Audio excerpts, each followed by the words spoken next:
and welcome to Edukemy's YouTube channel. My name is Harsh Singh and today we will discuss the Gazette magazine for 18th August 2021, your daily guide to UPSC current affairs. Now, the hot selling articles in the market today are, first, Financial Inclusion Index released by the RBI for the first time. The second one is One Sun, One World, One Grid. This was used by the Prime Minister in the Independence Day speech. So we will understand what this term means. And the third snapshot update article is on the new Ramsar Sites in India. This day in history is on the first rupee coin minted by the East India Company. So this day in history, that is 18th of August. Featured news, the most important news, a holistic news for today that we have is on the open network for digital commerce. Now, as the name suggests, this will be an open network so that there is a democratic space for everybody to participate in selling and purchasing of the items. Now, this is moving away from the Amazon, Flipkart model in which the giants used to sell articles online, right? So, in this article, we will understand what is this architecture, what is the need for it, and what are the impediments. This will be a separate video in itself, and rest of the articles will be covered in another video. So, we will have two videos on today's current affairs. Image of the day is on a newly explored plant, the Mermaid Plant from Andaman Nicobar.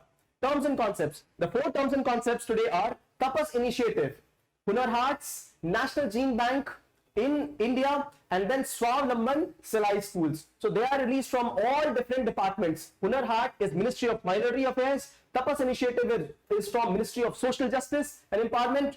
National Gene Bank is at Pusa, and then we have Swavlamban Salai School. This is by SIDBI. Editorials of the day. Two editorials we have covered for you are from Afghanistan. One relates to centrality of Pakistan and the second one is about the humanitarian crisis in the country. The third editorial for today is on a new model for treating the non-communicable disease. So this model is prevalent in the state of Tamil Nadu. We'll discuss this in this editorial. Case study of the day is from Madhya Pradesh, an innovative use of the technology for conservation of water. So let's begin the discussion. We have dedicated this day in history to the first rupee coin that was minted by East India Company. That was tomorrow, not today. However, what is most important to note here is the year 1757. Now, minting of coins is very important for the economy because this is the one through which the government will be able to regulate the financial institutions. This year was very important. You know why? Because it is just around this time that East India Company started to gain control of the whole country, right? So remember, Battle of Plassey, 1757, Battle of Wandiwash, 1760. This was between French and Britishers. Battle of Buxar, 1764, and Battle of Panipat, third one, 1761. Now these are important events that happened in 1750s and 1760s, right? This is the one through which the British dominance happened in India, and this is why they required that the whole country be integrated through its financial mechanism through minting of coins, right? So earlier the coins used to be hammered and then created, right? And after that there was a planchet. So this is a platform on which the pattern is created and one hammers the metal on it. For example, the copper metal, the gold coin. So they are hammered on it, and this is the planchet. Planchet is the one in which this hammering is done, right? So this is how the minting of coins was done, and later this minting was extended for the whole country, right? This was done in Kolkata earlier, and then later we had mints for the whole nation, right? So standardization of coins also happened later on. So this is this day in history.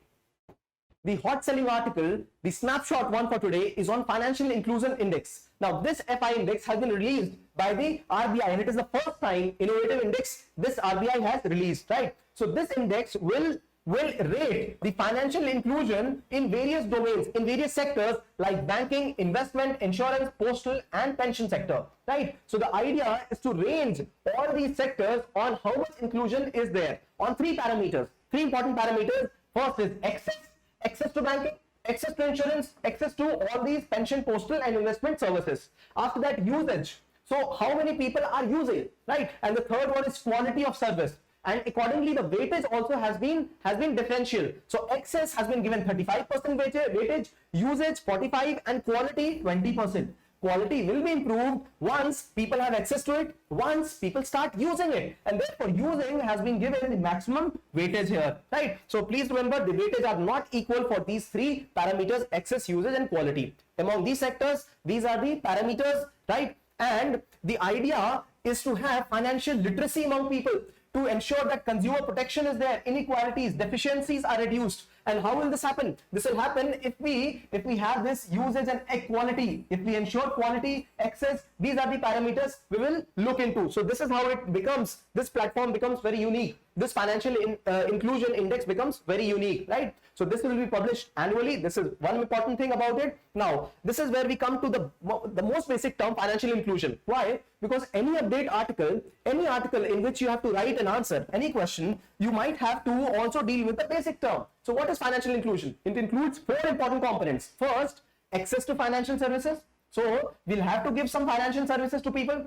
It must be timely. It must be timely. And then for vulnerable sections, and it should be at affordable cost. So do remember these four parameters. One is access to services, timely and adequate.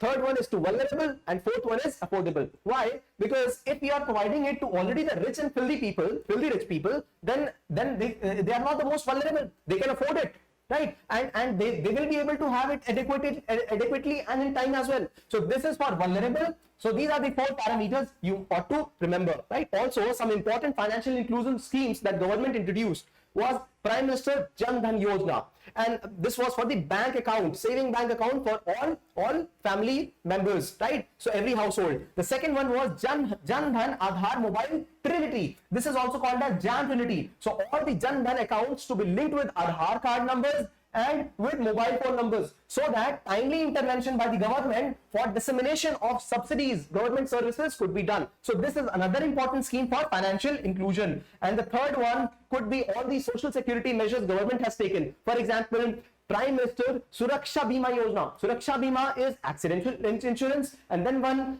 is Jeevan Jyoti. Jeevan Jyoti, very simple. Jeevan is life, so life insurance. And the third one, Atal Pension. So these are the various schemes, and the parameters for these schemes are different. So for example, for Atal Pension, the age limit is different, 18 to 40. Then Suraksha Bima, that means accident insurance, is up to the age of 70. But Jeevan Jyoti is not up to 70, right? So insurance schemes have different parameters, different amount of premium that has to be paid, right? So this is the third important scheme you can mention. And the fourth one is National Strategy for Financial Inclusion. The Prime Minister in his Independence Day speech mentioned this phrase, one sun, one world, one grid, right? In this reference, we will understand what he meant and what is the government's program for the future for one sun, one world and one grid, right? Now, before anything, the Prime Minister acknowledged that India was one of the important countries in the domain of solar energy, and therefore India, along with France, created this International Solar Alliance. You know where the headquarters is located? The headquarters is located in Gurugram, India, right? And this institute is called as National Institute of Solar Energy. The participants in this International Solar Alliance are many, and this is only next to United Nations. This has got participation of around 120 plus countries, right? So this makes it the second largest international body for participation, right? And the Prime Minister in his speech in 2015-16, he mentioned these countries located between the tropics as sunshine countries, right? And because these are the countries where sun rays fall directly. So these sunrise countries, also called as Suryaputra, are the places where sun's energy will be harnessed, will be taken, and which will be used for creation of electricity, right? So the mantra is the sun never sets, right? So since sun never sets, International Solar Alliance was created, right? And later, one sun, one world and one grid. In this idea, India is trying to integrate the solar energy creation in the whole world. So it will do it through the strategy of these 3 phases. So if you see the map of India, India will link in the first phase the solar energy generated in its own area and the surrounding regions with 2 areas. One, the South Asia, and the one is the Middle East region, right? So these are the 2 regions it will link in the first phase. The second phase, it will link it to the complete of Africa, right? So all these countries being provided here, they will also link their solar grid to Africa, the complete of Africa, and in the third phase to the whole world, so that the energy deficient areas get energy and the energy surplus areas, the solar energy surplus areas, are also providing energy. Now the best part about this is that India is one of the solar efficient countries where solar energy is present in excess, and therefore India gets a ready market, right? And this is also said to be one of the counters to the China's BRI, One Belt, One Road Initiative. Why? Because through this they are trying to create a market, right? A trade route, and India will have a trade with the ready available demand for solar energy, right? So this is where India takes leadership. The idea is to have one sun, one world, and one grid, right? Through the linkage of solar energy, and this will also provide clean energy. So this is the added advantage. This is the snapshot 2. Snapshot 3 is an update on the Ramsar sites in India.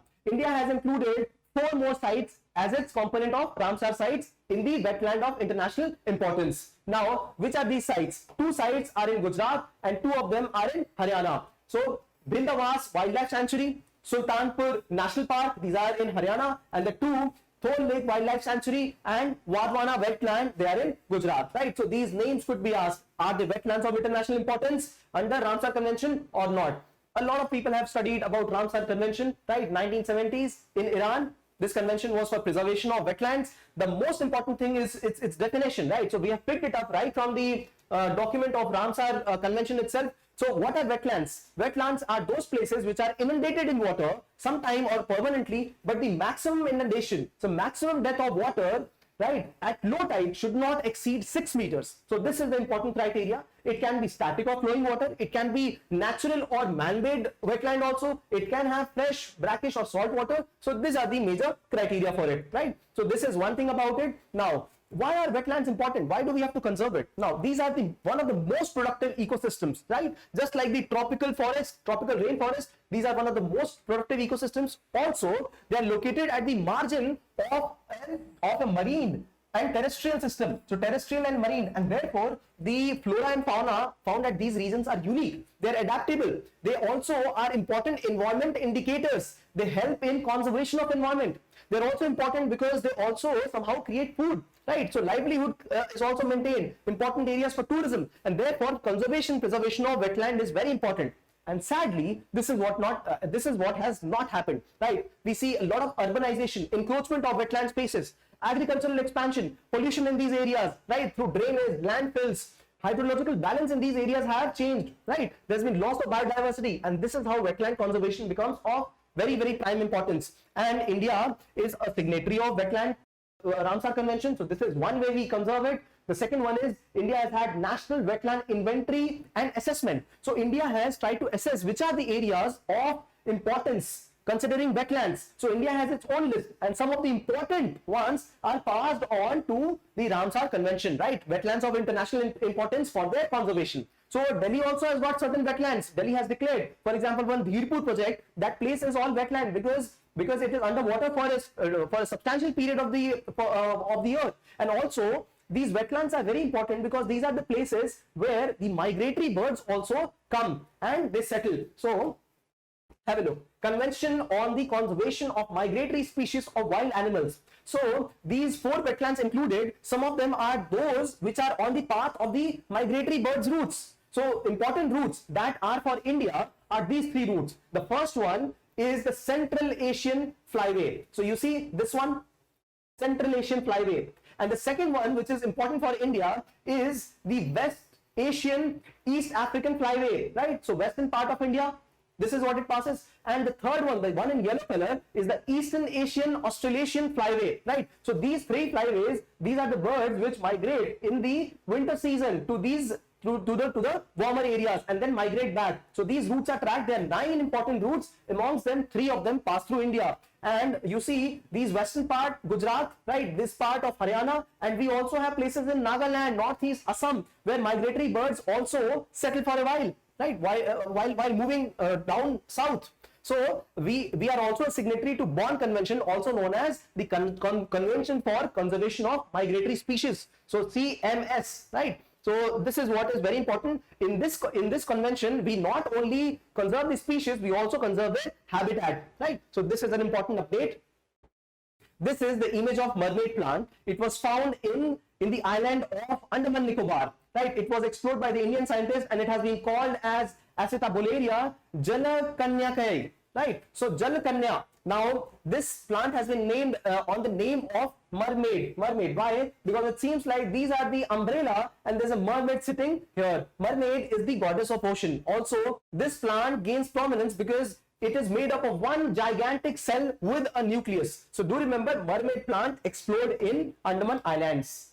The first term for the day is Tapas Initiative. This is an initiative launched by Social Justice Ministry, and the main idea is to train for augmenting productivity and services. Now, the first training which has been launched, it has been launched with 5 basic courses.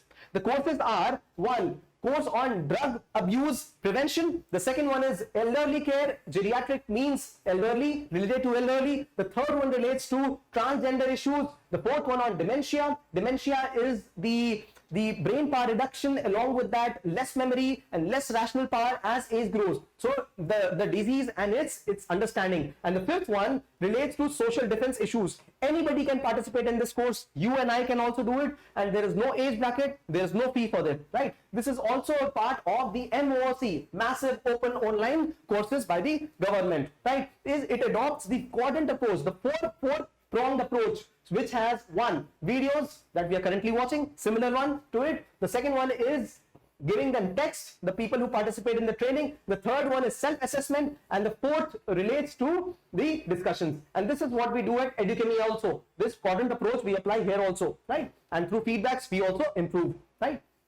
After having understood an important scheme by Ministry of Social Justice, the Tapas scheme, we will get into Hunar Hats. Hunar Hat is a scheme by Ministry of Minority Affairs, right? Now, there are people from minority community which were earlier patronized by the kings in the olden times. Now, government is trying to patronize them so that their important arts, for example, embroidery, brasswork, chicken curry, right, bawarchi khana, so the way the delicious edible items are cooked, they may be preserved and may be passed on as the rich heritage of Indian culture. And this is how this Hunar Hats play an important role. These are the weekly markets, not the weekend markets, the weekly markets. So 7-day exhibition in particular city and then moving on to another city. So this is the main idea of this, right? So earlier the theme was vocal for local, and now the government is trying to expand it and say that we'll go local to global, right? The important agenda is to provide calm.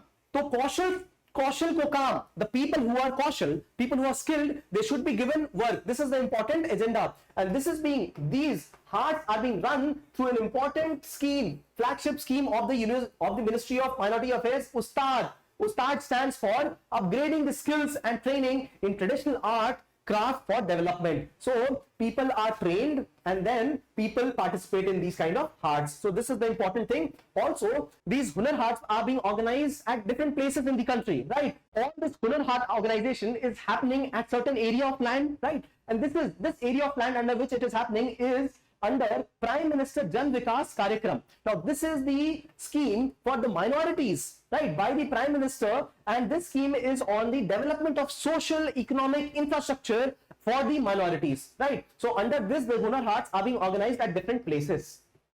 National Gene Bank. India will own the second largest gene bank of the world at Pusa, New Delhi. Now, this is the place where India will be preserving the genetic material, the seed material for important bioorganisms, right? So, this will be a biorepository that preserves genetic materials, right? 4 kinds of ways are used to preserve this material. So, first is direct seeds. Then there are certain seeds which require very less temperature to be preserved. So, cryogenic. And the third one is field. So field preservation is the one in which the item is actually cultivated, and it is cultivated in a regulated space. And the fourth one is in vitro. And in vitro, what is the meaning of this? In the glass. So here the controlled production of the particular entity is done. So the whole speed of their production is regulated so that they can be preserved for a longer time. So this is the National Gene Bank in India. The fourth term in use is the Swavlamban Silai School. Now, this school is also held by the Small Industries Development Bank of India, SIDBI. Now, what is the important function of SIDBI is that it participates in the whole ecosystem, financial ecosystem of the MSMEs. So, it tries to finance them and it tries to ensure that they are running the smooth, right? So, this is how SIDBI participates in this Swavlamban Silai School. This is under Mission Swavlamban, right? Now, this initiative is the one where the government is trying to train, especially in this scheme, the women entrepreneurs for how to use these tailor machines and how to maintain and repair them, right? Later, these products also will be marketed with the help of government, right? So the update here is that the third phase of this scheme has been launched again. So do remember SIDBI and Swavlamban Silai School. Editorials of the day. We have 3 editorials for today, and 2 of them are from updates from Afghanistan, right? The 2 editorials have been written by former diplomats, and that is why these 2 editorials gain prominence, right? So first one talks about the humanitarian crisis and updates from Afghanistan, and the second one about how India should be participating in this particular issue. Also, the supremacy of Pakistan in this issue. So let us discuss both the editorials together. Now, we would have seen in numerous videos the crisis in Afghanistan. Political leaders have left the country, right? And the airports, they are all jam-packed. Military forces, lacks of military forces which have been trained by Afghanistan, they are left leaderless. And we also have this important the arms and ammunition present in the country, they are left haywired, right? And this is the time when Taliban has taken control. Swift and very smooth takeover of the political situation in Afghanistan. This is the situation in Afghanistan, the chaos, right? What is the role of the US? The article here says, the editorial says that US was to eliminate Al-Qaeda and later Osama. So Al-Qaeda was outcasted in the year 2001 itself, and after that Osama in the year 2011, and therefore its presence in the region was questioned, right? Also, America faced a lot of defeat and it was war weary, and therefore it had to remove itself from the region. America refocused on China in Southeast Asia, in the South China Sea region. And this is where the article again gets back to China and says that the Chinese leaders now are trying to maintain some peace with Taliban.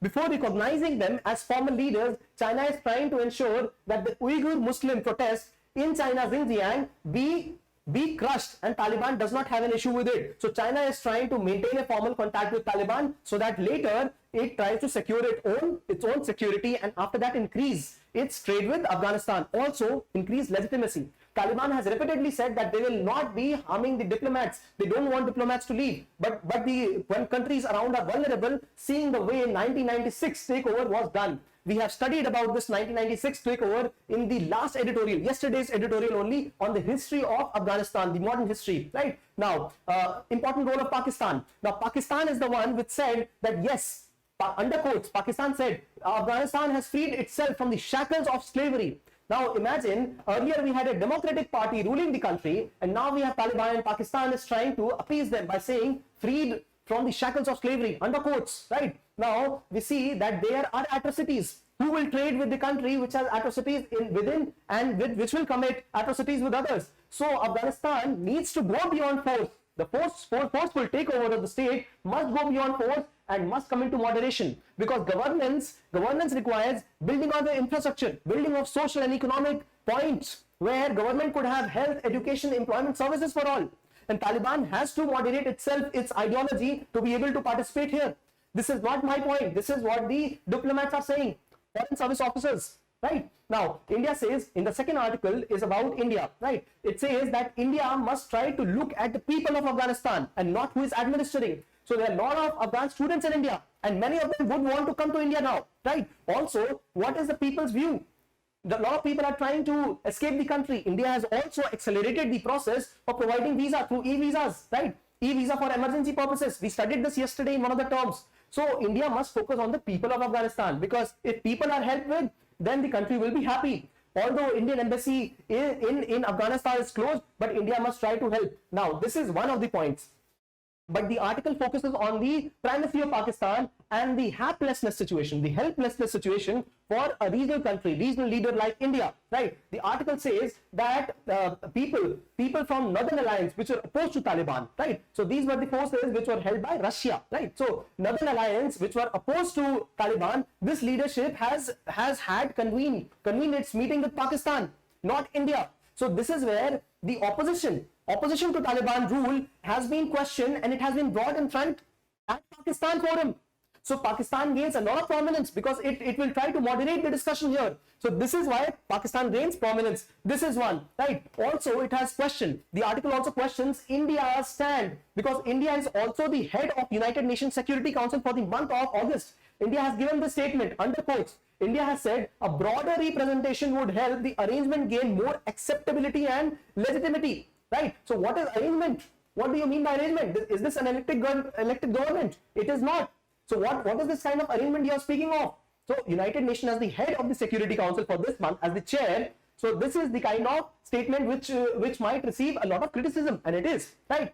Also, Afghanistan will have the legitimacy of the Taliban flag. Taliban will not go behind, they will accept their flag. They will accept Afghanistan as not the Islamic Republic but Islamic Emirate of Afghanistan, right? So these were important terms. Taliban will control the security and intelligence infrastructure in the region.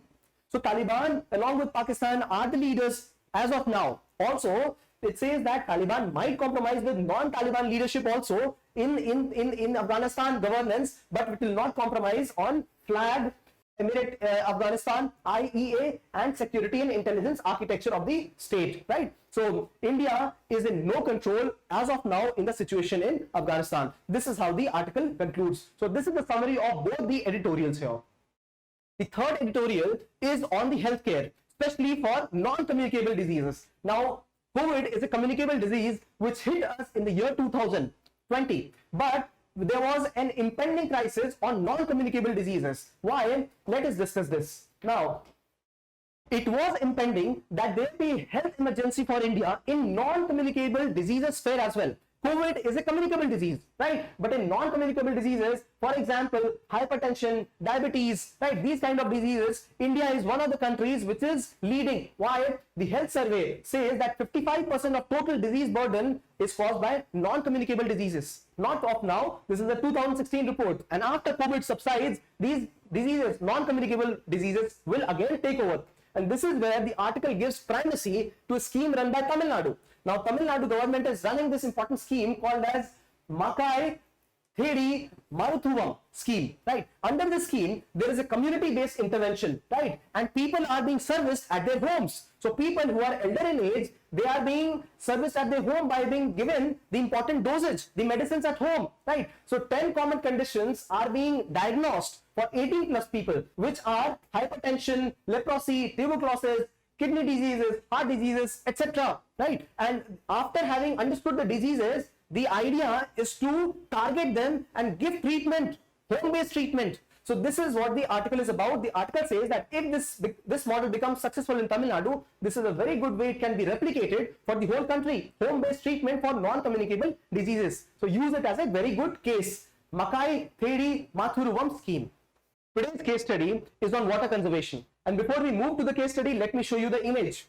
This image makes it very clear that there is a train and it has been cleaned through automated means. Yes, we are trying to conserve water. As much as 90% of water is conserved while these trains are cleaned through automated mechanisms. Now, this facility at Bhopal is trying to conserve 90% of water by using these automated machines. So this is not only saving time, this is also saving water. And the water that has been used, that can again be reused. So the water cycling facility is also being used here. So improved conservation of water, less uses of manpower, and more efficient cleaning. And you can imagine that earlier, in cleaning of one coach, we were using 1500 liters of water.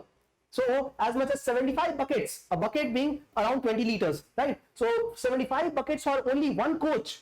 And a coach these days, a passenger train usually has 15 to 20 coaches. So you can imagine the amount of water being used here, 1500 liters. And now we'll be using 90% less water, right? So 1/10 of the water will be used for cleaning of one coach, right? 1/10. So this is a great development and a very good initiative from the part of government to have automated coach cleaning facility. This is in Bhopal. So here we come to the conclusion of the Gazette discussion.